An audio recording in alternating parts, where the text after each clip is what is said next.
everyone, and welcome to the Advntrr Podcast, where we discuss the tips, tricks, and strategies to living a location-independent lifestyle. My name is Brad Osborne, and I'm here with my good friend Dieter Anis. Hello, everybody. That's him. Today, we're going to be talking about minimal living for non-hippies. Very nice. Very nice. All right, so today, Mr. Dieter, we're going to be discussing our thoughts on minimal living. So what we can sort of define this as is the idea that we sort of strive, I think both of us strive towards, which is reducing your lifestyle and possessions down to whatever is most essential for you. And the reason that we said for non-hippies is because, well, I guess when we get into it, you'll see there is a mix of a bit of like spiritual and philosophical reasoning behind it, but I really don't invest too much in this as an ideology. It just sort of seems like the best way for me to live. It's not like I'm like reading a list of rules and trying to abide by them for living minimally. It's just, it has seemed to be the thing that has made me feel more and more comfortable and happy with my life. So that's my sort of definition of what I mean by for non-hippies. So it's not like this purely spiritual endeavor. It's also a practical thing that helps me to be able to travel more and enjoy my life more. What are your thoughts on this, Dieter? I like it. Yeah. Okay, good. Yeah, I think we've both sort of naturally progressed to that just by, wanting to travel and wanting to experience more, and you need to, you start naturally shedding the excess baggage, Yeah. So in all sorts of ways. I remember my story is basically, I was living at my parents' place. I used to be obsessed with saving everything, which is funny. When I was younger, every time I went to the movies, for example, I kept the ticket. Mm-hmm. And I would like fill my wall with the tickets. And I don't know, every time I got a poster or something about something, I would save it as well. So my walls were just full of crap. I don't know, I could never throw anything away. And then the first time that I moved to go live alone, that's when I really went through my room and I was like, holy crap, why am I keeping this stuff? I never look at it. So that was already a first shedding. And first I went to go live in an apartment. So again, bought a lot of stuff, like went to IKEA, filled it all up, got a whole bunch of expensive music gear and all the cool stuff, and really put my time into decorating it. And then I was like, but now I have this apartment that I'm paying too much for. And essentially, if you pay this much rent, if you could only pay like $100 per month less, that's over $1,000 a year that you could save to go on a trip, Mm-hmm.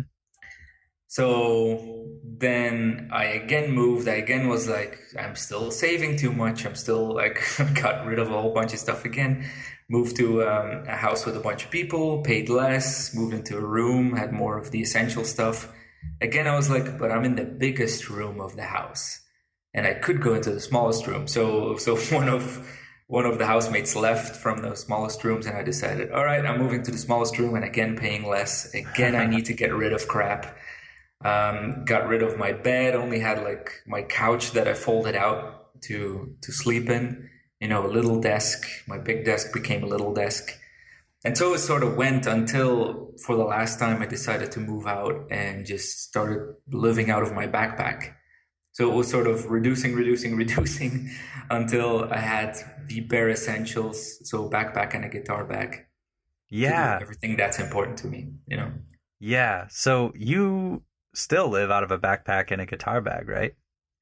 So yeah, I could. I mean, that's one of the side effects of having a girlfriend, is that you you settle down a little bit, and she wants to have some nice picture frames and right, get a nice couch to get comfortable on together. So I guess I'm back to building a bit of a nest here, but it's still movable. Right. Yeah. Being in a girlfriendless state myself, I actually do pretty much live out of a backpack. Now, I guess interestingly, I have left a bunch of piles of things with a bunch of different friends over the years. I don't know if you've had a similar experience or if you've just outright gotten rid of things. It was more about just trying to sell it or just like giving it to people, yeah, as well. But Huh. just more like friends locally. Yeah. Yeah. I think that my reduction in possessions was not really as intentional as I now think it was. It seemed to happen more gradually over time. It was like, oh yeah, I'm gonna leave all my stuff here because I have to go travel and do stuff, but I'll come back and get it, because I really liked having stuff. But over time, I get less and less attached to that stuff. And I remember last year, one of my friends has a whole bunch of my old stuff down in his basement, and I was looking forward, like all year I was working really hard on building a business so I could have some income so I could start traveling again. And when that finally happened, one of the first places I went was to go visit my friend in Colorado Springs. And he still had my stuff down in the basement, and I went down there to check it out and be like, hey, I wonder if I need any of this stuff. I was thinking I was going to ship it back to Michigan where my family lives so I could have it. But as I was going through the boxes, I really didn't care about very much of it. Mm. And it was kind of cool to look back in nostalgia, and remember the moments that the things provided. But overall, I didn't really want any of it. It was like clothes and the other thing, which we'll talk more about, is I don't have space for it. So it's not like, I really liked having a cool record player, but I don't have a place for a record player anymore. You can't fit that in my backpack. Yeah. So there's obviously a choice that we've made. We could pick anywhere and just settle down and start building stuff. But when you kind of give yourself constraints like living out of a backpack or just being able to come and go quickly, you can't really take on the weight of having extra stuff. Yeah. It's good that you're not a hipster, because otherwise you would need that record player, you would need I a know. gramophone and an old Walkman, and you would have no place for underwear. Yeah, just my whole backpack is just a record player. Some Bob Dylan album or something.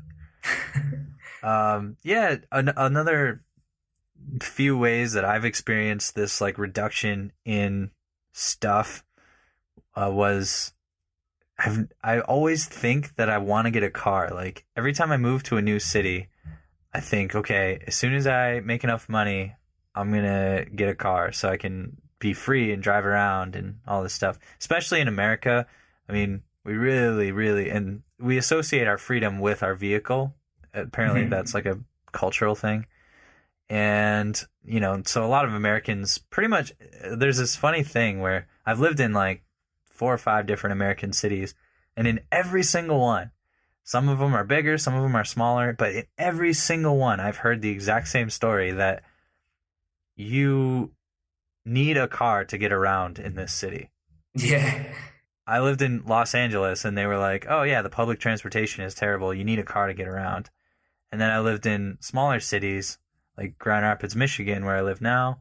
I've lived in Colorado Springs and Denver, and every single city, the residents of that city say, oh yeah, you need a car to get around. Maybe New York City is like the only place that Americans wouldn't claim to need a car. Yeah.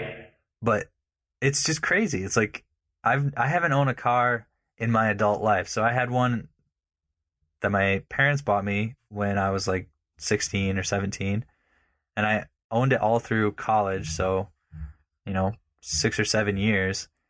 And then after college, I moved away, so I didn't need it anymore.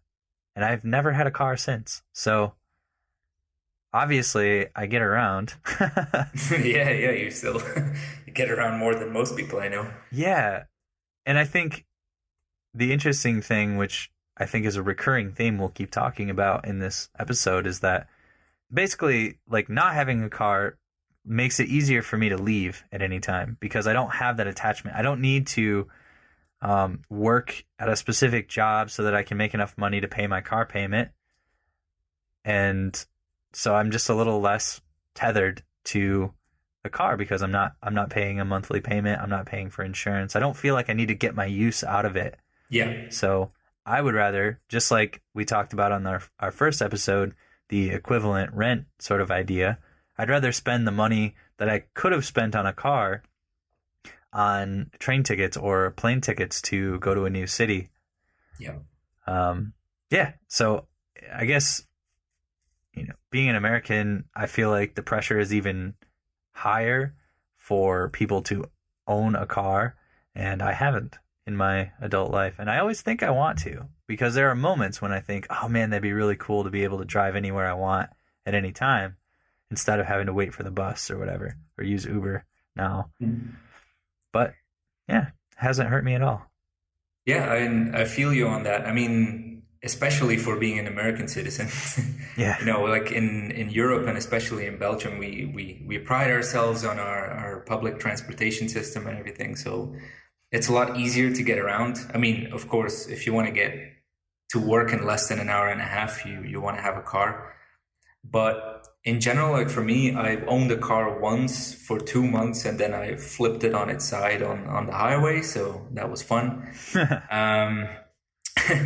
But then I decided to go to there's a service called Cambio. There's others as well, but I mean, that's the one that's getting everywhere now. So basically what they do is they put little parking spots, each with like 4 or 5 cars of different types, all over the city. Mm-hmm.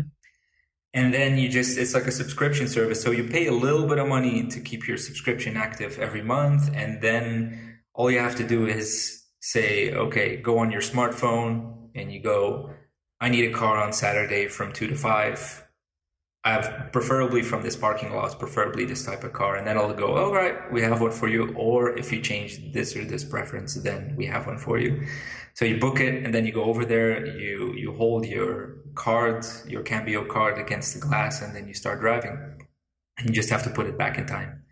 It's a really cool service. And I had the exact same experience where it was liberating, like for the few euros that it cost a month to keep it active. If I didn't use it, it wasn't a bother. I didn't need to look for parking space, to just put it on the side until I needed it again. I didn't need to pay insurance. Didn't need to pay any of that stuff. Just paid a bit per kilometer and per miles. I'm sorry. And what is kilometer? What is this kilometer?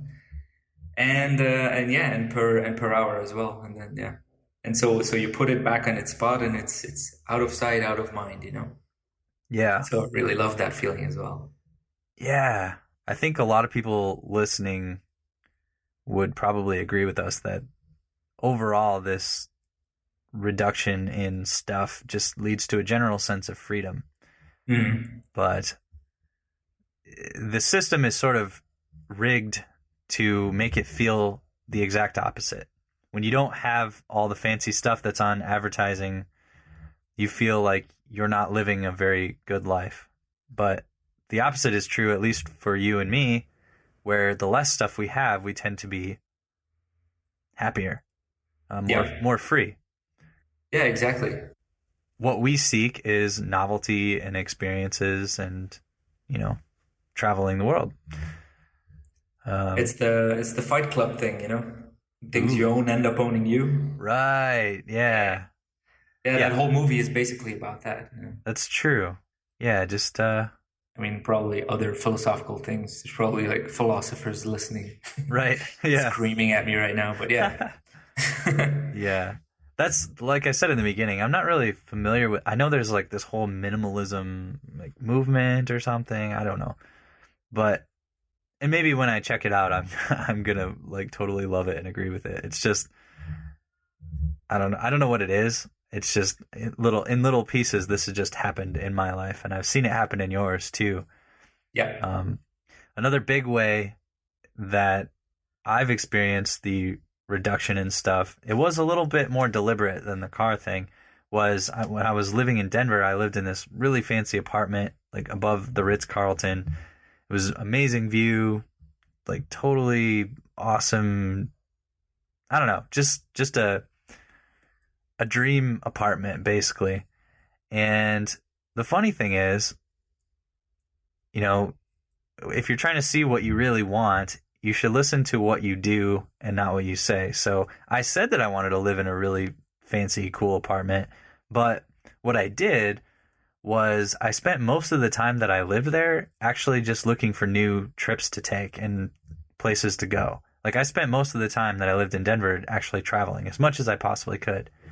And another thing I noticed is that I never actually furnished the apartment. So I had like stuff in my bedroom, but I never put couches, chairs, the living room was literally completely empty the whole almost a year that I lived there. Me and the roommate that I lived with, both of us, we just didn't care. And I think that's because we both subscribe to this sort of minimal living idea in a perfect environment. I really don't want stuff.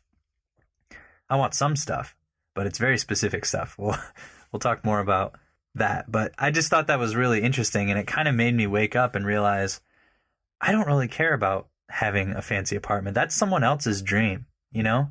And I don't think it's wrong. Like if you really want a nice place to live, that's awesome. You go for it. Yeah. But don't do it because you feel like you're supposed to. You know, because society kind of pushes you in that direction. That's what I thought. I thought when you are in your mid-20s, you're supposed to like be working really hard to make a lot of money so that you can, maybe that's part of being an American too. I have no idea, but I just thought you're supposed to be working really hard and climbing the ladder so that you can afford cool stuff. So I can get like a fancy car, get a fancy apartment. And I got the fancy apartment anyways, and I just didn't care, you know? I really didn't. I liked having it. It's cool. I still like talking about it, even now, describing it. I always say like, oh, it was above the Ritz-Carlton, just to, I don't know. It feels kind of cool. It satiates some sort of gratification in my mind, like kind of like bragging. And you go, yeah, I live above the Ritz-Carlton, whatever. Right. So everybody goes, what? Yeah, exactly. It's normal for you? It's totally like an ego thing that I still do, but it wasn't enough, you know? It wasn't enough to have that cool apartment. It's like, if I really would have cared, I would have actually built it out, and I'd probably still be living there, you know, if that was my dream. But it wasn't my dream. That was someone else's dream. Did you have that epiphany moment, and then the moment where you was that like a sudden realization that you didn't want that apartment anymore and that you wanted to travel? That one was, yes. The car hasn't been. That's just sort of been like something that's happened. But yeah, this was an epiphany. I came back. Actually, it was after I met up with you in Amsterdam. After that trip, I was sort of, I kind of went through a lot of, you know, conflict in my mind after that, and decided that even though I liked my job and I wanted to keep that, I didn't want to keep climbing the ladder of success that I thought I was supposed to, because I really didn't give a shit. I wanted to travel more. That's my success. You know, that's what I look at how many places I've been. And honestly, you know, it's not that many places. I know, and you and a lot of other of my friends have been to a lot of different places, but it's not about like collecting places for me. It's more about just having that freedom to be able to try, you know, new places, or it runs pretty deep. So yeah, that was an epiphany, and I realized like I really don't care about this stuff. But it was tempting, you know. I was like, well, maybe you should care, you know. Don't be crazy here. Don't get rid of this nice stuff if you don't want to regret getting rid of it. But I really decided, no, the more stuff I get rid of, it's going to be helpful for me sort of emotionally, mentally, spiritually, whatever. Like, again, another little braggy thing that I always say, and I'm going to do it right now, is that I had a bed that cost like $5,000 because I was making a lot of money, and I just blew through it like completely stupidly.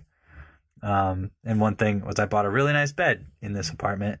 Now, the living room was completely bare. There was not a single piece of furniture except for sometimes an air mattress. But my room, I bought some nice stuff. And that was my first thing where I was just like, I'm just going to give it away, or sell it or whatever. Like, I was just like, I don't care. I sold it for like $600 or something, which is a fraction. Yeah. I just didn't care. I just wanted to get rid of everything. That's why I told my friend, like, just take all this stuff if you want. If you want to, you can throw it away. I don't care. I'm just going to go. I'm not going to live anywhere anymore. Yeah. And yeah, so I haven't lived anywhere officially. Like, I haven't paid rent in 3 years. That is so cool. Yeah. Maybe almost 4 years. That's another thing that strikes me as familiar as well with the selling and giving it away. Like, I had this feeling as well where I saw this thing in my room that I wanted to get rid of. And a lot of people would say, okay, now just put it on this website and try to get like 70% of what you paid for it, Yeah. blah, blah, blah.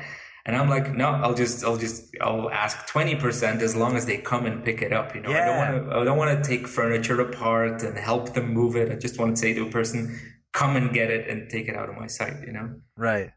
Yeah, that's it. And that's when the mental freedom has kicked in because you actually don't care. Yeah. So let's talk more about that part. Let's talk about the sort of attachment side. Like, I know you've thought about this a lot and studied it a bit. How does this attachment to things work inside our minds?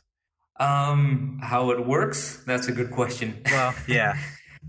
I wanna give the example, because the thing with stuff, the problem isn't really the stuff itself, Like, the problem is that we identify with the stuff and that we feel attached to it.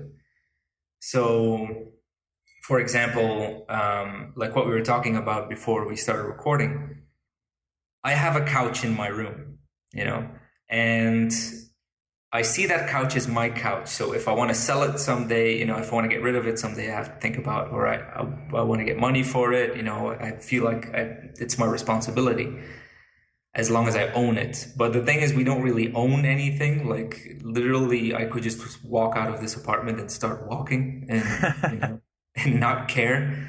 But, most people, if not all, if you're not a monk somewhere, that only has a robe, you tend to have attachments, you're part of the world.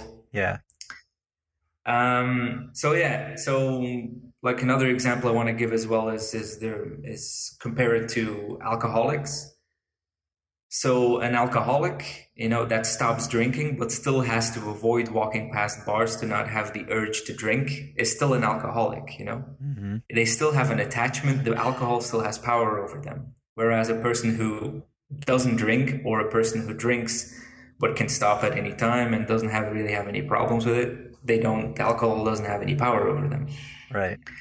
So same thing with stuff, it's if you get rid of the stuff, if you're very obsessed with getting rid of stuff, for example, Mm-hmm. the stuff still has power over you. Right. So yeah, that's one thing I wanted to talk about as well. Like, what do you do? Do you go through Zen training somewhere in a Japanese mountain and right. try to get rid of your attachment to stuff so that you don't care whether you lose stuff or not? Or do you just get rid of the stuff? Yeah, and I think both of us would agree that, it's really just finding the right balance for yourself. To me anyways, I guess I don't know if you agree with this, but to me, I don't think there is an ideal for everyone. I think there's an ideal for each person. So maybe like if you're subscribing to a specific ideology or religion or something, like maybe in Zen, there is an ideal for everyone. But I think you can experiment with this to whatever degree you want. I mean, you could start by getting rid of a few things here and there, and just seeing how it feels. And if you're like, no, I really like this stuff, and just, I don't know, just test it all, see how it all feels. So that, I guess that would be my 2 cents on that is, I don't really think there's an ideal for everyone. I think there's an ideal for each of us. And, it's up to us to explore that and figure out where our limits are. Yeah, I completely agree with that. And that reminds me of, what Albert Einstein once said. Stop me if I'm starting to sound like a quote snob. As the late Albert Einstein once said, make things as simple as possible, but not simpler. Yeah. I think that's the whole key here. Like if you put it on a graph as to doing what you want to do in life, if you put it on a graph, where X is sort of Jesus Christ, I'm starting to sound like an engineer again. You are an engineer. Yeah, I guess so. Where the X is, the amount of stuff you have. If you have a lot of stuff, it'll slow you down. And then if you have less and less and less stuff, you'll speed up because there's like less sludge and less things to care about and more focus on the things you want. And then you pass the point where you're like starting to give up the tools that you need to do what you want to do. And so that's when you slow down again. And I think you need to find that sort of peak point where you have just enough stuff and just the right kind of stuff to optimally be able to do what you want to do, Yes, because minimalism for the sake of minimalism. That's why I wanted to call this minimal living for non-hippies, because minimalism for the sake of minimalism leads you to make weird sacrifices where you're not, just like you said, you'll start throwing off the tools that would actually make your pursuit of bliss, let's call it, the pursuit of your ideal life. It will start to slow you down because you're like, no, I have to be minimal. I can't have stuff. So a perfect example would be, we could be doing this podcast over a phone system or something, but in the interest of having better sound quality, I've got a blue microphone, with a pop filter on it. Now it's not the craziest, most expensive, amazing microphone, but that significant increase in quality is important to me in the podcasting. So that's a great example, because if I wanted to be super duper minimal, then, even in doing a podcast, I guess we wouldn't even do a podcast, because we'd say like, why do we need to talk to other people about our ideas? Why don't we just have them inside of our head, right? Yeah. Do you remember the when we were here together in Medellin, how I tried to do everything from my phone, and I had like a Bluetooth keyboard with my phone? That's a perfect example of stopping yourself in your tracks, because I had that. I tried to do as much as possible with as few tools as possible, but if you start to get rid of the tools that are actually made for what you want to do, then it just becomes a drag and it slows you down again, Right. Yeah, it becomes a drag again. So that was a really cool kind of introduction into talking about some of the reasons why you would want to start exploring being more minimal in your life. And from my perspective, there's kind of 2 different sides of it. There's a practical side. If you are really digging this location independent lifestyle, then on the practical side, having less stuff, it simply makes you able to move faster. Like you were describing in engineering, the lack of weight from all of your stuff, literally, it makes you able to travel faster and more nimbly. And psychologically, you're less likely to stay anchored if you have nothing to anchor to. So just like I said, every time you take on a new commitment, like a car payment, a rent payment, anytime you take on a new commitment, you're psychologically going to be you're going to feel more obligated to your location. I mean, anyone listening to this podcast is at least interested in the idea of some form of location independent lifestyle. And you can't really feel independent if you have these things tying you to a place, which again, find your optimal balance. You don't have to get rid of everything. That's not the ideal. That doesn't make everybody happy. That might make some people miserable. You know, if they didn't have an apartment to come home to after their travels, some people would probably hate it. And to be honest, you know, I haven't paid rent in 3 years, but I stay with friends and family most of the time because it's just like a win for me in a lot of ways. So, you know, I'm not like sleeping on the street or something. Yeah. I would probably get an apartment if I felt like that was the best decision in that situation, you know? It's this spectrum that you can explore. Yeah. Can you think of any other practical benefits to minimalizing and getting rid of anything that you think might be excessive? Well, first, I mean, like, because there was one thing I was thinking where you said getting rid of the weight. Yeah. I liked how you phrased that because I was visualizing these NASA engineers going like, all right, we need to get this rocket up faster, so we need to get off this ballast and like make the metals lighter and I don't know, whatever they do, you know, tell the astronauts they can't take that many personal items. And then they go, you know, what else could make it lighter? We take off the engines and remove the gasoline. Yes. You know? And then it's, you know, and then all of a sudden it just doesn't work anymore. So, exactly. You're asking about other examples? Other practical elements, or I'm kind of excited to hear your thoughts on the sort of philosophical side to reducing your attachment to things and places and the kind of benefits that we might experience spiritually, emotionally, and mentally. I think you've thought about this stuff a lot, and I think you've actually applied it to your life. Really, like a lot more than most people would be willing to do, and I think it's created a lot of happiness for you. So, yeah, I'm curious to know your thoughts on the philosophical side of, you know, what you experience when you start to minimalize. Yeah, as I said before, like a lot of part of this is mental and another part of this is physical. Like you can't physically, if you want to travel, you can't physically take this stuff, but also mental, you know, the attachment to things. And a big mental part for me, philosophical part, I guess, is, you know, when I was halfway through my moving journey from big apartment to smaller apartment to smallest room in said apartment to nothing at all. I was in my room and I think I was thinking about picture frames or something. And I started thinking, we know this from people as well. Like if you invest in someone, you start getting attached to them. You know, it's like in relationships. If you invest too much in your girlfriend, you're starting to get needy because you need to get so much out of it, you know? Yeah.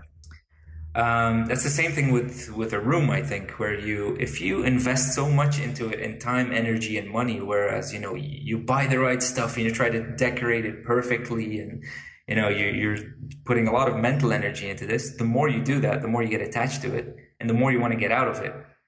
So it's going to be very hard if you just spend all this time putting up the perfect curtains and the perfect, you know, putting the perfect tables in your living room and whatever, to then go, all right, and now I'll just ignore all of this and go out and go travel and, you know, just not enjoy it at all.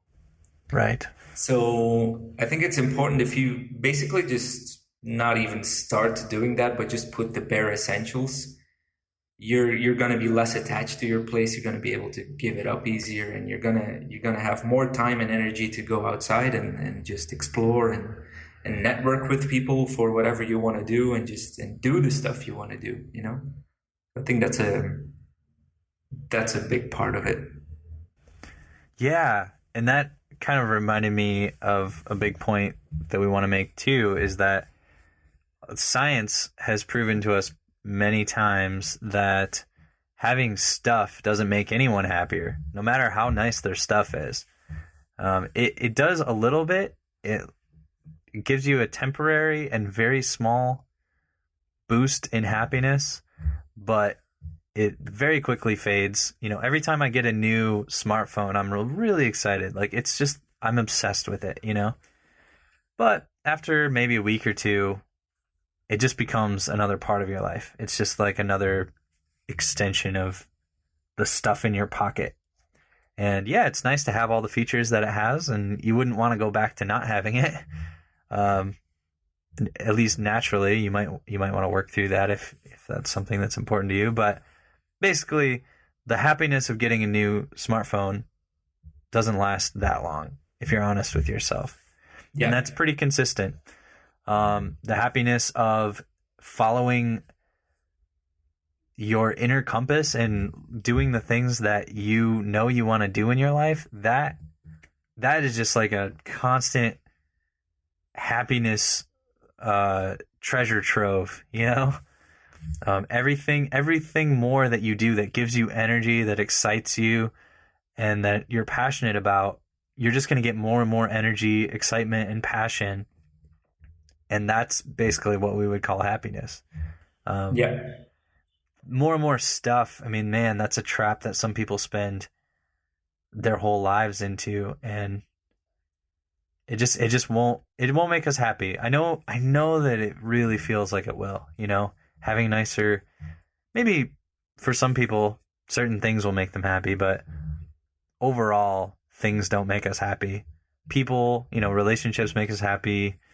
And most importantly, what goes on inside our minds is the only way that we can be happy.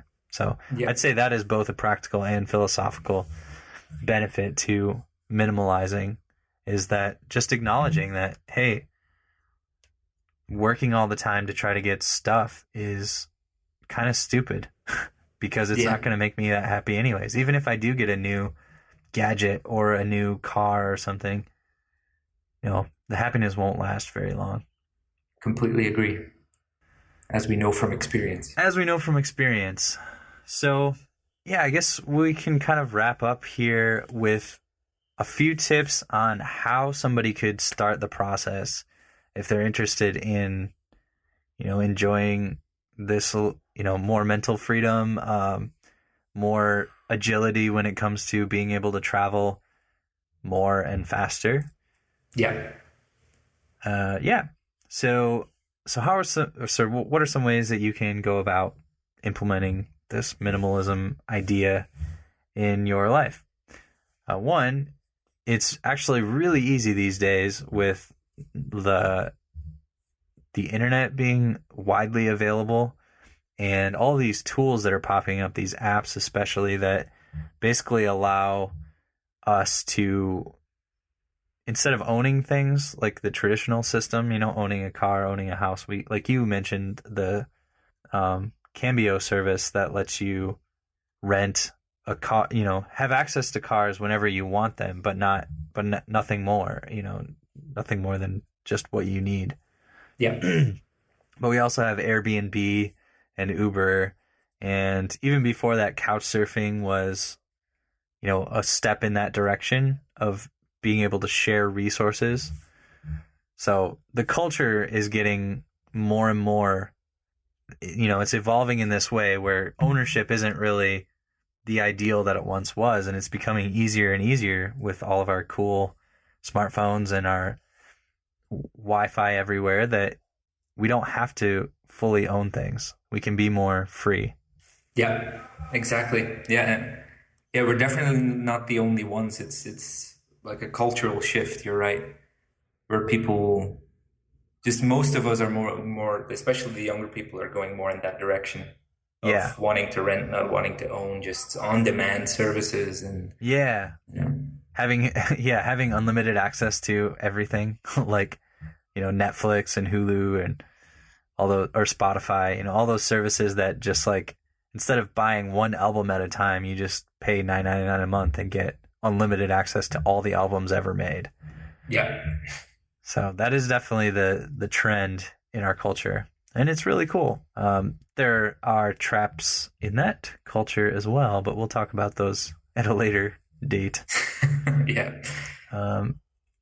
Also, you know, remember, just like I'm pretty sure we've said on every single episode and probably will, is that just like anything, this is a skill. It gets easier and easier, and you have to take some risks. You have to try some stuff out. Maybe, you know, just try getting rid of something that you think you might not be able to function without, and just see what happens. Because I'm pretty sure I know what's going to happen. You're going to find out that you probably don't need that, or you only needed it every once in a while, even though you thought you used it all the time. You know, there's like the 80-20 rule. One of the weirdest applications of this rule. Basically, it's that 80% of your results come from 20% of your inputs. Well, one of the weirdest instances is thinking about your closet.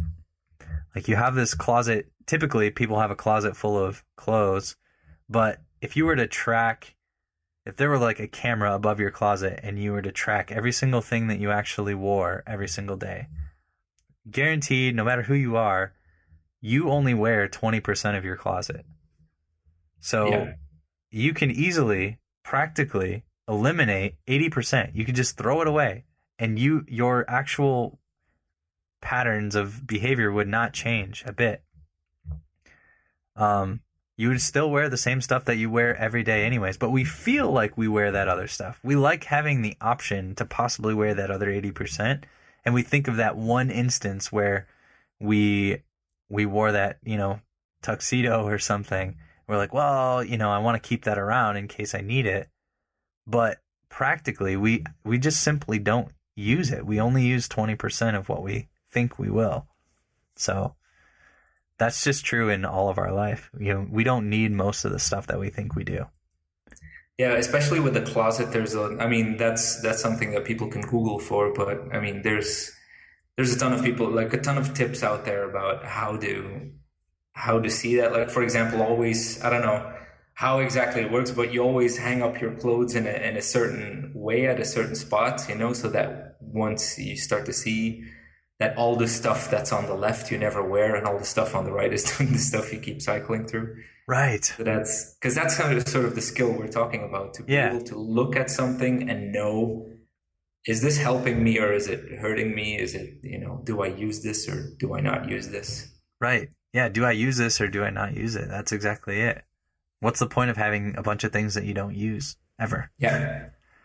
Yeah. I think I saw another demonstration of that, which I thought was brilliant, where you take all of your, like, say, your kitchen utensils. You take all of your kitchen utensils and you put them in a box. And then as you go throughout your week, whenever you need one of those utensils, take it out of the box and put it into your normal drawer, right? Yeah. But anything that after a few weeks you haven't used, you can put away, or, in our case, maybe throw away, because you've seen from use that you don't actually use 80% of your stuff. So just keep that mindset in mind when you're thinking about which stuff might you be able to get rid of. Just track it, put all of your books in a box, or, that might be a weird example because people like to collect books, but it's the same.